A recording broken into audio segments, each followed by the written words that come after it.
Hai adik-adik, kembali lagi dengan Kak Rina di online Class 101. Kali ini kita akan belajar Bahasa Indonesia untuk kelas 4 dari Kurikulum Merdeka. Di bab 2, pembahasan kita mengenai di bawah atap. Di halaman 39 sampai 44, kita akan belajar teks bacaan Ada Vampir di Rumah Ini. Yuk di-subscribe dulu, klik loncengnya, like dan share juga. Gimana kabar adik-adik hari ini? Semoga semuanya dalam keadaan sehat ya. Nah adik-adik, sebelum kita mulai, Karina mau mengingatkan kalau ada yang mau les bahasa Inggris di online class 101 sama Karina, nanti bisa tanya-tanya dulu lewat DM IG, atau bisa juga nanti lihat daftar paket yang ada di formulir pendaftarannya di Google Form ya. Linknya sudah Karina taruh di kolom deskripsi. Yuk sekarang kita mulai. Ini ada bacaan judulnya Ada Vampir di Rumah Ini ya. Baca cerita, nanti kalau adik-adik baca sendiri bacanya yang nyaring. Kita baca bareng-bareng ya. Klik, kipas angin pun menyala. Sejuknya, gumam Sani. Setelah berdiri sebentar di depan kipas angin, Sani kembali memilih-milih buku di rak. Klik, kipas angin berhenti berputar. Kak Lita mematikannya. Kipas angin ada di sini, kamu di sana. Percuma kamu menyalakan kipas angin, membuang energi saja, kata Kak Lita. Aku kan mau membaca di sofa, ucap Sani. Sani menyalakan lagi kipas angin lalu duduk di sofa. Baru sebentar Sani membaca, Kak Lita kembali mematikan kipas angin. Kak, jangan dimatikan, pinta Sani. Gerah. Kak Lita tidak menjawab, dia malah membuka jendela lebar-lebar. Sejuk kan, tidak perlu kipas angin dan hemat listrik, kata Kak Lita sambil duduk di samping Sani. Tiba-tiba ia melompat, lalu melepaskan kabel kipas angin yang tertancap di stop kontak. Aduh, jika tentang listrik, Kak Lita cerewet sekali. Sani sering diomeli jika lupa melepas kabel atau mematikan saklar. Kak Lita juga menempel tulisan di tiap stop kontak rumah ini. Matikan lampu, lepaskan kabel, tarik stekernya bukan kabelnya ya. Nah, ini contoh gambarnya. Nah, ini ada gambar ya adik-adik ya. Dia tetap menyedot meski mati ya. Jadi walaupun misalnya lagi dimatiin kipas anginnya, tapi kalau nyolok gini dia tetap nyedot listrik ya. Nah, kemudian, Kak, kok sukanya repot seperti itu? Tanya Sani. Kalita membelalak, repot bagaimana? Melepaskan kabel kok dibilang repot? Yang penting elektroniknya sudah dimatikan, kenapa harus dicabut kabelnya? Ya, kemudian kalau kabelnya tidak dicabut, daya listriknya masih jalan terus. Kalita lalu berbisik, kalau sudah begitu kita seperti memberi makan vampir. Vampir? Kak, jangan main-main, aku takut. Sani menoleh ke sekelilingnya dengan cemas. Masa di rumah ini ada kelelawar penghisap darah? Bukan vampir yang itu, vampir yang menghisap listrik. Kalita ketawa lalu menunjukkan gambar yang ada di koran. Lihat ini, katanya. Wah, seru Sani terkejut. Jadi walau televisi sudah dimatikan, kalau kabelnya tetap tercolok ke stop kontak, listriknya tetap mengalir. Nah, pintar adikku, Kalita tertawa sambil menjawil dagu Sani. Ini ya. Jadi adik-adik kalau udah selesai nonton TV atau kipas angin dicabut ya. Nah, kemudian tanpa melihat buku, sampaikan kembali cerita singkat dari cerita tersebut ya.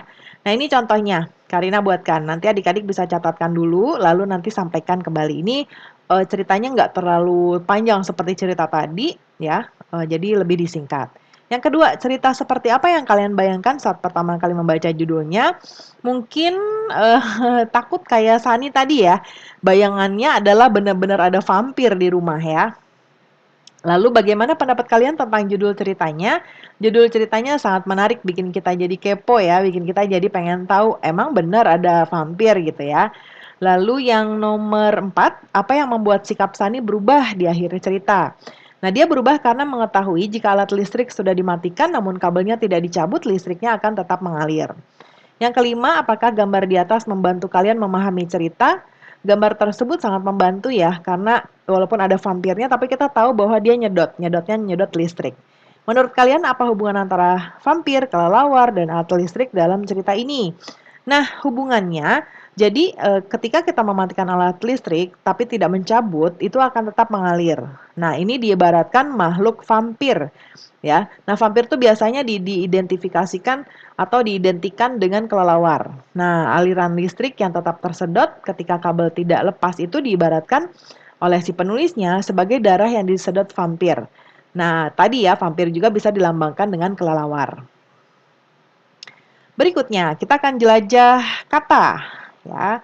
Kita akan jelajah kata di sini dari cerita tadi ya. Kata-kata yang kita baru temukan ada stop kontak, saklar, steker, elektronik, dan vampir. Kita lihat di sini. Karina sudah buatkan di sebelah kanan menggunakan tabel. Stop kontak adalah tempat menghubungkan arus listrik atau tempat steker ditusukkan atau dicolokkan.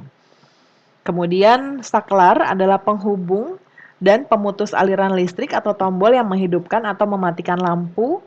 Lalu ada steker, ini adalah pencocok yang dipasang pada ujung kabel listrik yang ditusuk pada lubang aliran listrik ya untuk menyalakan lampu.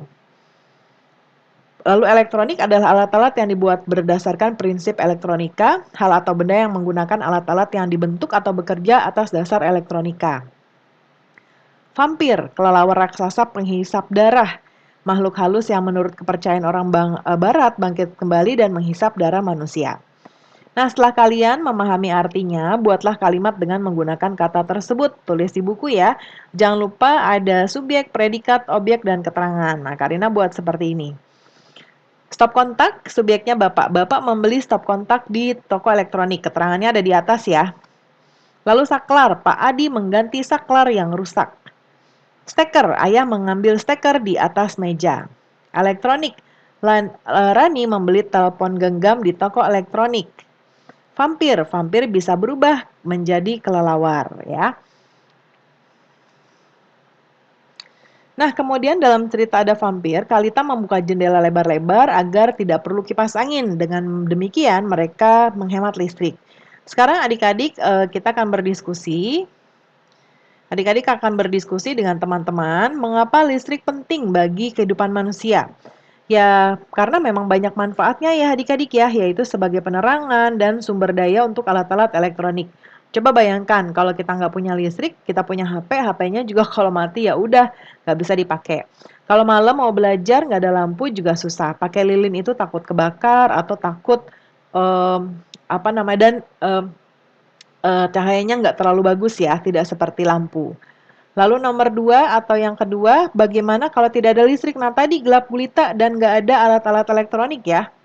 Mengapa kita perlu menghemat listrik? Oh, adik-adik pasti belum pernah ngerasain ya, zaman-zaman dulu tuh nggak ada listrik.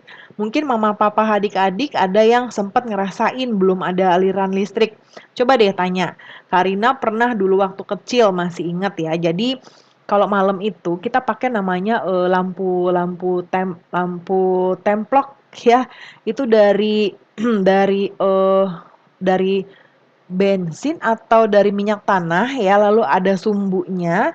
Terus tiap tiap udah, maghrib gitu ya, sudah gelap, itu kita nyalain nah adik-adik. Nah tapi ya gitu, kita harus, membeli minyak minyak tanahnya ya atau bensinnya untuk, menyalakan. Sumbunya juga harus diganti terus ya dan ketika kita tidur tetap harus dimatikan karena bahaya ya, bisa, rawan kebakaran. Kemudian mengapa kita perlu menghemat listrik? Tentunya supaya listrik kita bisa digunakan dalam jangka panjang dan agar tidak mahal adik-adik membayar listrik ya. Mungkin mama papa nanti suka teriak-teriak, ayo dicabut ya biar nggak mahal bayar listriknya. Lalu yang terakhir, apa saja yang dapat dilakukan untuk menghemat listrik? Kita bisa mematikan alat elektronik jika sedang tidak dipakai ya.